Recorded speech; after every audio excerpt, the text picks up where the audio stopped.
नमस्कार, न्यूज़ डंका के बात पते की में आपका स्वागत है। कुछ दिन पहले अमेरिकी राष्ट्रपति डोनाल्ड ट्रंप ने कहा था कि वो प्रधानमंत्री मोदी का राजकीय अस्तित्व, उनका राजकीय करियर खत्म नहीं करना चाहते। और पीएम मोदी ने उन्हें फ़ोन पर आश्वस्त किया कि वो रूस से तेल नहीं खरीदेंगे। इस बयान का खंडन हालांकि भारत के विदेश मंत्रालय ने कब का कर दिया था, मगर ट्रंप के इस बयान के महज 2 दिन बाद ही नो किंग प्रोटेस्ट नाम से अमेरिका में इतिहास का सबसे बड़ा जन आंदोलन शुरू हो गया है। अमेरिका के करीब 50 लाख लोग सड़कों पर उतर आए हैं। उनका उद्देश्य एक ही है, ट्रंप को हटाओ। इसी बीच वित्तीय संस्था जेपी मॉर्गन ने भविष्यवाणी की है कि अमेरिका धीरे धीरे दिवालिया हो रहा है। ट्रंप को उनकी विश्वासघात और बड़बोलेपन की नीति के कारण अब दुनिया में कोई गंभीरता से नहीं ले रहा है। शायद वो खुद भी यही पाना चाहते थे। वे सभी राजनीतिक शिष्टाचार छोड़कर बात करते हैं और उनके बयान बयान नहीं होते हैं, वो बरगलाते हैं। Modi is a great man, he loves me, ऐसा कहने वाले ट्रंप अब कहने लगे हैं कि वो मोदी का राजनीतिक करियर उद्ध्वस्त नहीं करना चाहते। आखिर अचानक मोदी उन्हें इतना खटकने क्यों लगे हैं? भारत ने अमेरिकी कृषि उत्पाद जैसे मक्का सोयाबीन खरीदने से इनकार कर दिया। चीन की तरह ही अमेरिका व्यापार समझौतों को भी नहीं माना और रूसी तेल की खरीद बंद करने से भी इनकार कर दिया। पीएम मोदी से पहले भारत का कोई भी प्रधानमंत्री इतना डिटरेंस, इतना प्रतिरोध नहीं दिखा पाया है और पीएम मोदी इसके आगे बढ़कर चीन के साथ सुलह करने की ओर जा रहे हैं। ये देखकर ट्रंप जैसे अहंकारी नेता को पीड़ा होना लाजमी है।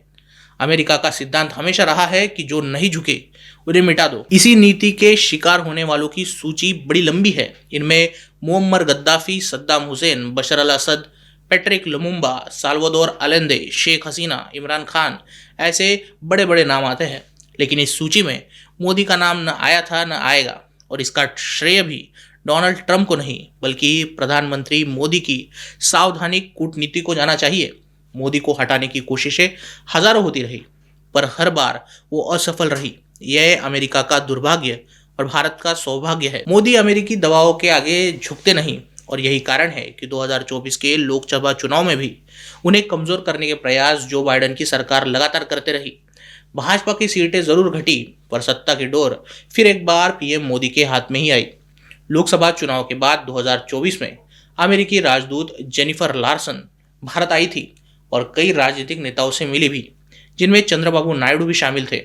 तब मोदी सरकार वक्फ सुधार विधेयक लाने की तैयारी में थे। जानकारी के अनुसार अमेरिकी बैप्टिस्ट चर्च और सीआईए के बीच संपर्कों का उपयोग करके भारत में तख्ता पलट करने की योजना थी। भारत के राजनीति में दखल देने के लिए ये प्रयास जारी थे। रूसी मीडिया ने इस पर विस्तृत रिपोर्ट भी छापी, मगर चंद्रबाबू नायडू अमेरिकी दबाव पर भारी पड़ गए। अब हालात ये है कि म्यांमार, बांग्लादेश और पाकिस्तान के जरिए भारत में अस्थिरता फैलाने की कोशिशें जारी है। अमेरिकी वायुसेना के विमान बांग्लादेश में उतर रहे हैं और सैन्य अधिकारियों की आवाजाही बढ़ रही है।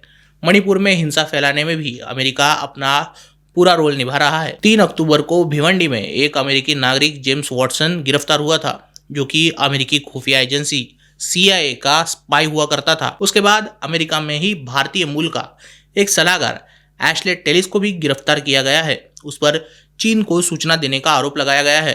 इन घटनाओं की सीरीज से यह साफ पता चलता है कि भारत में अस्थिरता फैलाने की साजिश अमेरिका में ही बन रही है और ये ट्रंप की जानकारी के बिना असंभव है। राजनीति में रणनीति अक्सर निर्दयी होती है, पर ट्रंप की मनमानी अब अमेरिकी जनता को रास नहीं आ रही। अमेरिका में सरकारी शटडाउन 3 हफ्तों से जारी है। महंगाई और बेरोजगारी ने लोगों की कमर तोड़ दी है और देश का कर्ज $38 ट्रिलियन तक पहुंचा है। ट्रंप अमेरिकी लोगों का जीवन पलटने के वादे के साथ सत्ता में आए थे। इन वादों को पूरा करने के लिए उन्होंने जो रास्ते चुने वो अब अमेरिकियों का जीवन मुश्किल में डाल रहे हैं। ट्रंप के समर्थक धीरे धीरे विरोधक बनते जा रहे हैं। जेपी मॉर्गन की रिपोर्ट के अनुसार America is going broke slowly slowly, मतलब अमेरिका धीरे धीरे कंगाल हो रहा है। नो किंग प्रोटेस्ट के तहत अमेरिका के सभी 50 राज्यों में 2700 प्रदर्शन हुए, जिनमें अधिकांश युवा शामिल थे। फिर भी कोई इसे जेनजी आंदोलन नहीं कह रहा, शायद इसीलिए कि इनमें हिंसा नहीं हुई, आगजनी नहीं हुई। ट्रंप की लोकप्रियता अब केवल 10 महीनों में रसातल में जा चुकी है। कभी दुनिया अमेरिका के साथ खड़ी थी, वैश्विक भू राजनीति में अब तस्वीरें उलट हो रही है। एक तरफ अमेरिका है और दूसरी तरफ पूरी दुनिया। फिलहाल तो यही दिखता है कि पीएम मोदी का नहीं बल्कि डोनाल्ड ट्रंप का अपना खुद का राजनीतिक करियर खतरे में है। खैर, आपको क्या लगता है? वीडियो के कमेंट सेक्शन में ज़रूर कहिए। वीडियो अच्छी लगी हो तो इसे लाइक कीजिए और न्यूज़ डंका हिंदी को सब्सक्राइब कीजिए।